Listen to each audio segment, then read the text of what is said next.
Oh, udah nyampe nih pesantren, ya kan? Tuh anak kabur. Berikutnya melalui akun media sosialnya, ibu santri tewas di Kediri memohon bantuan memperjuangkan keadilan atas putranya. Berikutnya video kekerasan di lingkungan pondok pesantren anak yang diduga dilakukan Ustadz senior menjadi viral di Kabupaten Demak, Jawa Tengah. Penganiaya santri junior di pondok pesantren di Kediri, Jawa Timur menguak motif kliennya menganiaya korban hingga korban meninggal. Kasus pemerkosaan belasan santriwati di Kota Bandung sangat mengejutkan publik.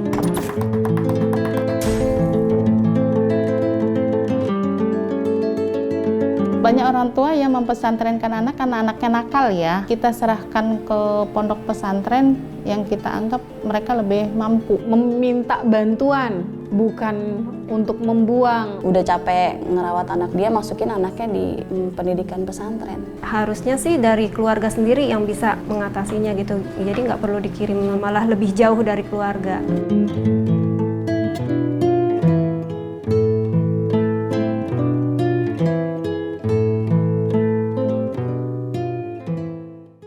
Saya orang tua dari 3 putra dan putri. Ibu dari 3 anak. Anak saya ada 2. Aku orang tua dari 3 orang anak.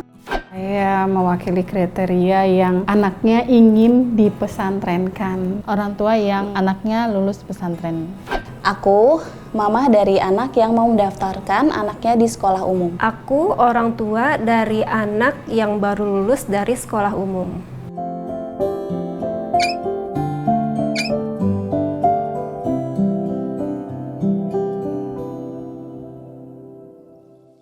Belajar agama. Buat pendidikan agama, Sekolah agama. Pendidikan terbaik untuk anak, membimbing anak, membentuk karakter dan akhlak anak itu di situ. Karena kita mungkin sebagai orang tua tidak bisa sepenuhnya membimbing anak, jadi kita serahkan ke pesantren, tapi tetap kita sebagai orang tua tidak lepas dari tanggung jawab.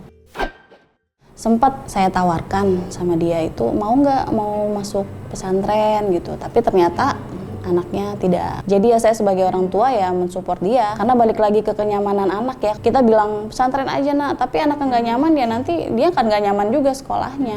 Ingin tapi tetap tidak mau memaksa. Suka dengar nanti anaknya di sono kayak nggak terawat begini-begini, tapi lebih nggak ke situ. Benar-benar yang mau paham agama dan mau paham Islam itu kayaknya tuh giroh banget, anaknya tuh pengen pesantren gitu. Semua saya aja belum lancar baca Qur'annya, pengennya anaknya lah yang ini gitu. Lebih belajar akidahnya yang baik, karena memang di keluarga papanya sendiri kan nonis ya, sampai akhirnya belajar ya kan, banyak ibu-ibu kan banyak majelis taklim, terus kenal ini ya, lebih kenal ini, terus akhirnya Dek ini ya gitu ya, kayaknya punya harapan sama si bungsu masuk ini ya Dek pesantren ya, cuman gitu anaknya milih, iya mah mau kalau pesantren yang kayak gini mah nanti ini makannya begini-begini gitu, cuman lebih ngomong sama si adik, Dek kalau kamu nanti masuk pesantren bisa jadi anak soleh, pinter ngaji, tahfiz Quran ya, syukur-syukur nanti kayak lulus bisa jadi ustadz gitu. Pertama anak pernah minta, yang kedua karena ingin anak tuh lebih memperdalam lagi ilmu agamanya. Alasan saya mempertimbangkannya tuh, saya sebagai orang tua nggak bisa jauh dari anak. Tanya lagi kembali ke anaknya, ternyata dia berubah pikiran juga. Jadi dia memutuskan untuk sekolah di umum aja. Selalu jadi pertimbangan itu karena tujuan utama kita sih akhirat ya. Kejarlah akhiratmu, duniamu akan mengikuti. Kalau opsi mungkin dari awal kita tidak membuat pilihan ke anak-anak ya. Paling tidak mengarahkan dan memberitahu, seperti pengalaman anak pertama ditawarin pesantren, saat dia bilang lihat teman, saya suruh istikharah. Kami kasih waktu 2 pekan, kakak istikharah. Akhirnya alhamdulillah dapat jawaban untuk pesantren. Kemudian yang anak kedua, opsinya dia yang mau pesantren itu karena tidak mau gabung dengan perempuan gitu. Karena dia terbiasa di IT dari TK-nya, kelas itu terpisah dengan perempuan. Jadi pas dia mau ke SMA umum, ditanya sama dia, ada perempuannya enggak? Pasti ada kalau umum. Akhirnya dia pilih pesantren yang terpisah antara perempuan dan laki-laki. Wajar ya, kalau sedih berpisah tuh wajar ya. Tapi saya kembali lagi ke prinsip, kita pisah itu di dunia loh, tidak selamanya, pasti ketemu. Jadi saya kembali lagi, kalau seandainya Allah mengambil lebih cepat, itu yang kita nggak siap ya. Jadi kalau pisah saat ini, kita menangis di dunia, insya Allah nanti ketemu lagi. Itu yang menguatkan kita untuk berpisah dengan anak, karena satu tujuannya tetap ke Allah. Sedih pasti ada, apalagi kalau sama mama anaknya, mah aku di sini begini, tapi nggak dilihat dari situnya. Nanti minta hasilnya, selalu support. Dek, kalau kamu nanti pesantren, mama bakal ini sedih loh. Tapi nggak gitu dek, nanti kalau kamu udah jadi ustadz nih dek, ya Allah, tuh anaknya siapa, gini-gini, kok baik adabnya sama orang tua ini. Kayaknya kebayar mbak, nggak mikirin ke situnya gitu. Nggak pernah bayangin ya. Karena saya kan emang nggak bisa jauh dari anak kayaknya. Kebetulan aku ini yang termasuk deket banget sama 3 anak itu gitu. Jadi kalau baru ngebayangin aja tuh udah sedih gitu. Tapi kan demi pendidikan. Cuma balik lagi ke anaknya ternyata nggak mau, ya udah. Sayanya juga ada rasa senang juga karena mereka lebih nyaman di sekolah umum gitu. Kalau saya tidak. Enggak. Dulu waktu SMA pengen aja sih baru ngomong ke orang tua. Ternyata orang tua nggak support gitu. Dia bilang emang pendidikan agama perlu, tapi pendidikan umum juga perlu. Jadi kamu belajar di sekolah umum aja ya gitu. Ya udah aku ikutin. Tapi alhamdulillah sih sejauh ini ya nyaman gitu. Mau banget, cuman kan ya faktor ekonomi ya. Jadi kayaknya nyesel deh, kenapa kitanya nggak minta gitu kan, kalau emang orang tua nggak nyuruh, itu ada rasa penyesalan di situ. Iya, dulu waktu zaman sekolah itu sempat, sekarang tuh mikirnya nyesel kenapa dulu nggak pesantren ya. Pasti ya, mungkin ada bedanya. Karena kalau di pesantren itu dia 24 jam pendidikan agama, pendidikan umum gitu. Bener-bener yang full belajar gitu. Kalau di rumah kan ada mainnya, ada jalan-jalan keluarnya gitu. Itu pasti ada perbedaan. Tentunya dari hasilnya pun anak-anak yang lulus dari Ponpes sama dari sekolah umum itu pasti beda. Dari cara dia berpakaian, cara dia bicara, cara dia hasil pembelajarannya aja dia pasti beda gitu. Ya mungkin tetap ada perbedaan ya. Kalau pesantren itu lingkungannya kan memang islami banget. Intensitas main di lingkungannya itu, terus dari sisi pergaulannya juga pasti keikut dengan lingkungan. Itu yang buat saya sebagai orang tua menginginkan anak itu tetap di pesantren, karena masa SMP ke SMA itu kan masa labil, masa pencarian jati diri ya. Itu yang mau dikuatkan ilmu agamanya. Kalau menurut saya sih, kalau dari segi pelajaran agamanya ya pasti beda ya. Tapi kalau untuk pendidikan yang di luar agamanya itu ya insya Allah tergantung gimana cara mendidik dari orang tuanya aja. Pantauan kali ya, jadi orang tua untuk harus tahu nih tujuannya kita mau taruhnya di mana, rekod anak-anaknya, apa punya kasus. Yang saya lihat ya kurangnya pengawasan dari pesantren itu sendiri, terus komunikasi antara pesantren. Kadang orang tua mungkin udah saya titipin gitu kan, tapi ketika di dalam terjadi apa-apa gitu kan, masuk pesantren, ketika kita juga punya komunikasi yang baik, memberi juga support yang baik, insya Allah. Sedih ya ngelihatnya kok bisa sampai seperti itu, karena kan pesantren itu kan dia tinggal di sana, harusnya diawasi selama 24 jam gitu. Kalau sampai miss kayak gitu ya otomatis pasti kan kecewa orang tuanya yang dengar juga gitu. Itu balik lagi ke oknum, kita tidak bisa menjudge pesantren seperti itu, karena dari pengalaman saya sendiri di pesantren anak saya sendiri, alhamdulillah tidak ada hal-hal seperti itu yang bully-bully, belum pernah terdengar.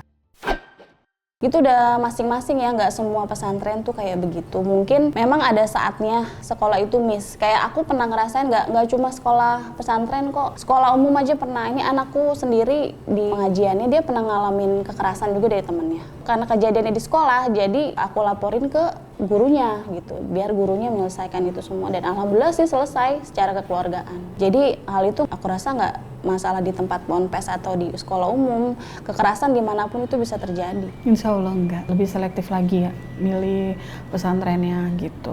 Takut anak saya gimana-gimana, kenapa-napa gitu kan. Kalau untuk di sekolah umum aja kita kan harus lebih mengawasinya, juga harus tetap diawasi gitu lah.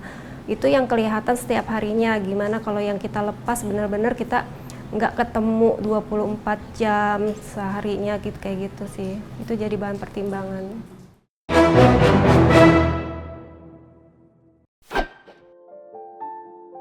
Kalau saya sih lebih ngerti sih, karena setiap orang tua kan punya tujuan masing-masing ya untuk anaknya sendiri. Kayak contohnya dalam pendidikan, pasti kan dia punya alasan kenapa dia masukin ke pondok. Anak yang sekolah di sekolahan umum juga kan dapat pelajaran agama juga, tapi kalau untuk di pondok itu kan lebih dari yang di sekolah umum. Qadarullah, kita percaya kita punya Allah, ibarat kata tujuan kita baik, kita nggak usah terlalu khawatir gitu kan. Khawatir malah anak kita kalau seumpama di luaran itu malah aneh-aneh gitu kan. Yang terpenting adalah apa ya, menanamkan rasa takut sama Allah itu. Dan bukannya langsung emang pesantren doang yang bisa memberikan itu. Ya tidak juga seperti itu, tapi kan dengan penanaman nilai-nilai agama, lebih mengenal Al-Qur'an isinya. Jadi kalau seumpama kita terlalu takut, malah kitanya itu nggak pasrah. Bahwasanya sudah ada yang mengatur, bahwasanya apa yang kita inginkan, apa yang kita cita-citakan, cuman gara-gara takut gitu loh. Makanya lebih ya saya bilang mungkin ada komunikasi atau apa dan memantau lebih ke pesantren itu sendiri gitu. Dan makanya sebelum kita mau menitipkan anak, kita harus tahu dulu siapa sih yang kita titipkan. Pasti kan begitu.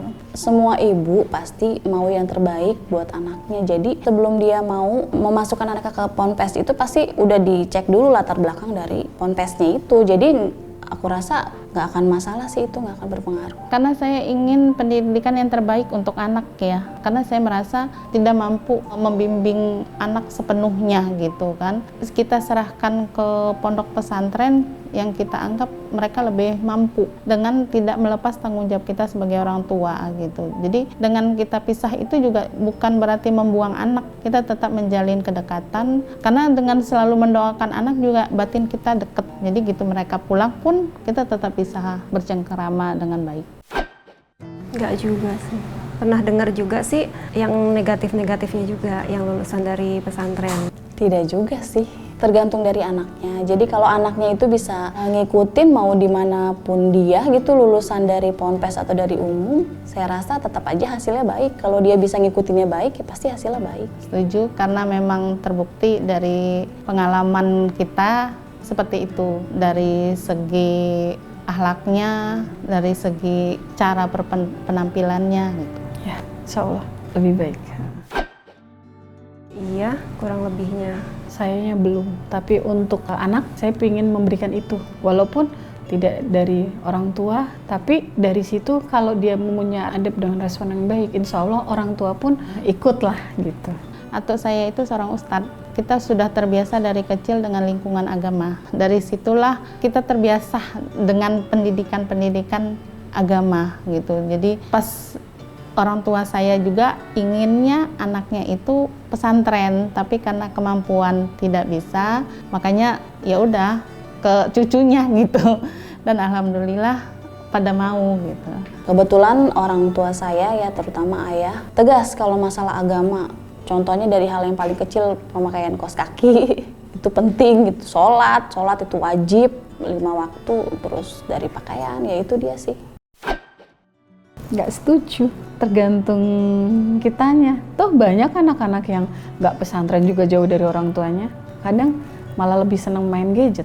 Dekat enggaknya kan hubungan hati. Saya nggak setuju ya, karena yang pesantren itu bisa kok dekat dengan orang tuanya. Dan yang tidak pesantren banyak kok yang jauh dari orang tuanya, yang asik masing-masing, yang orang tuanya asik dengan grup-grupnya, yang anaknya asik dengan HP atau dengan mainannya sendiri. Ya kembali lagi ke masing-masing orang tua, cara pendekatan ke anak-anaknya bagaimana. Tidak juga sih, kebetulan yang ada di lingkungan sekitar saya itu anak-anaknya yang pesantren itu rata-rata malah deket sama orang tuanya.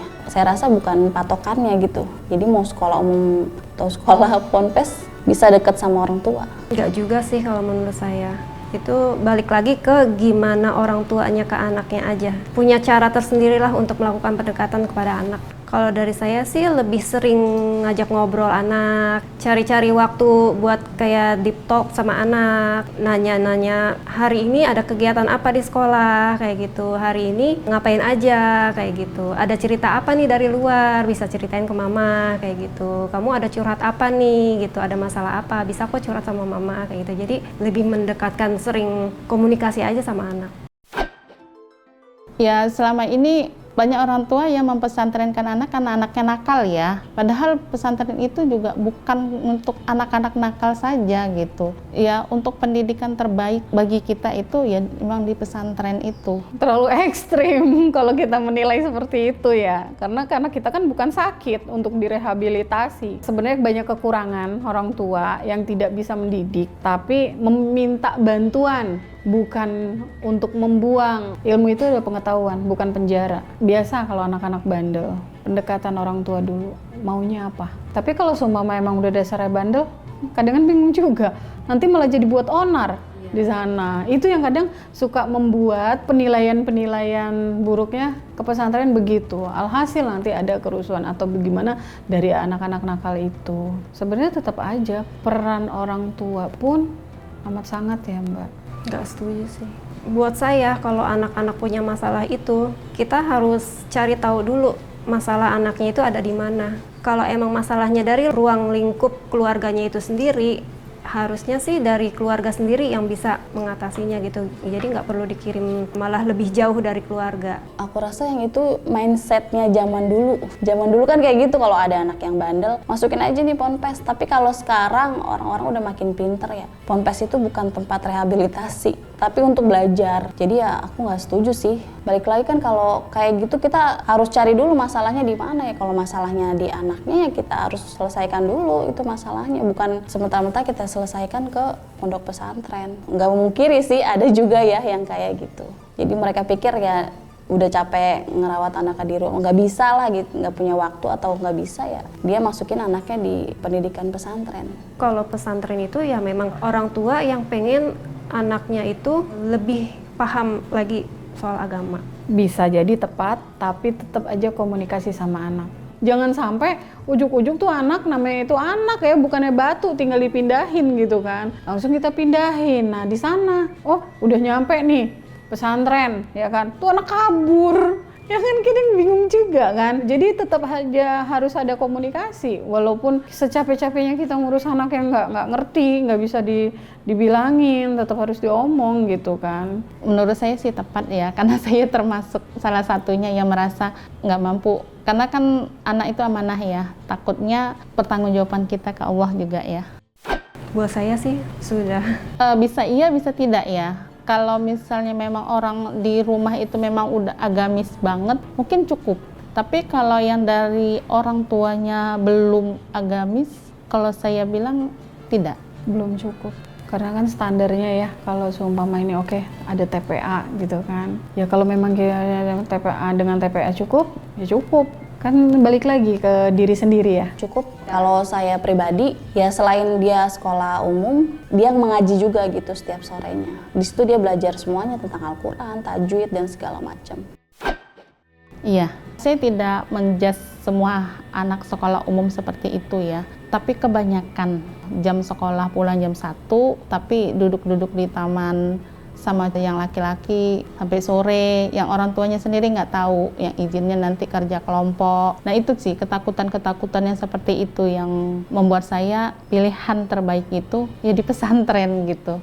Bisa jadi kayak gitu. Masa perubahan anak-anak ke remaja yang namanya pacaran, dia berpikir oh apa yang dia lakukan ini cuma ya anak-anak doang gitu loh, tanpa dia tahu batasannya ya kan, karena kan memang taunya begitu gitu. Tapi disitulah yang kadang nih kita ngomongin aja jangan ya, kan kita juga nggak tahu di anak di luar berbuat apa. Makanya peralihan dari anak-anak yang masih anak-anak menjadi remaja itu harus ada pondasinya di situ. Makanya kadang yang kita nggak tahu, terus anak kita dipesantrenin dengan ruang lingkup yang laki-laki aja, yang perempuan aja. Nah di sana kan nggak mungkin kalau nggak dikasih tahu, oh ini loh yang tidak boleh gitu kan. Kamu sama mahram begini loh, anak perempuan juga begitu. Jujur aja tidak tahu ya, karena saya tidak memasukkan anak saya ke pesantren. Jadi kalau untuk lingkungan yang sekarang, saya tidak takut karena saya yang mengontrol semuanya gitu. Enggak juga. Gimana kita pendekatan ke anak aja? Kalau saya enggak ya. Ya susah kalau orang tua memantau terus kan tidak bisa juga ya. Apalagi kalau anak itu sudah SMP itu sudah tidak mau terlalu diikutin sama orang tua ya. Apalagi dia sudah megang HP sendiri. Jadi agak susah. Banyak anak-anak tuh yang nggak bisa terpantau itu karena dia nggak terbuka sama orang tua. Kan kita yang tahu karakter anak kita, ruang pertemanannya, circle temennya. Yang kadang ya banyak orang tua tuh yang ibarat kata gaptek, sosmed nggak punya. Nah, alhasil apa Mbak? Kita nggak tahu teman-temannya dia. Kalau di pesantren banyak aturan, ya kan? Main HP tidak boleh. Sekarang pembunuh yang paling kejam adalah sosial media untuk anak-anak yang tidak bisa mengendalikan itu di handphone, ya kan? Kalau di pesantren kan mungkin jarang pegang HP, nonton TV pun, ya kan? Kadang mungkin terbatasi. Terus anak-anak yang pulang sekolah, oke, kalau ini. Tapi ketika mereka di luar, punya circle temen sekarang yang Masya Allah banget dah pokoknya ya. Bahasanya yang kadang suka dibawa ke rumah, bener dia kelihatan muka gitu kan. Tapi ya lingkungan, temen yang kadang suka ngebawa itu. Saya setuju karena saya bisa memantau anak saya setiap hari dan saya bisa komunikasi setiap hari. Kalau saya ya minimal mengajarkan untuk yang utama itu sholat 5 waktunya jangan ditinggal, terus ngaji, akhlaknya juga. Kalau orang tua itu mengajari dia basicnya aja kayak cara sholat, agama-agamanya dia, cerita tentang agamanya dia. Kalau untuk masalah lebih mendetail, saya sekolahin dia ngaji gitu. Kalau orang lain atau menganggap pesantren itu dibuang, enggak lah. Cuman menitipkan untuk dididik. Karena kita sendiri kita tahu gitu loh, kita belum layak atau apa ya. Mungkin banyak orang tua yang bisa jadi orang tua, tapi belum banyak orang tua yang bisa mendidik anaknya. Benar nggak sih?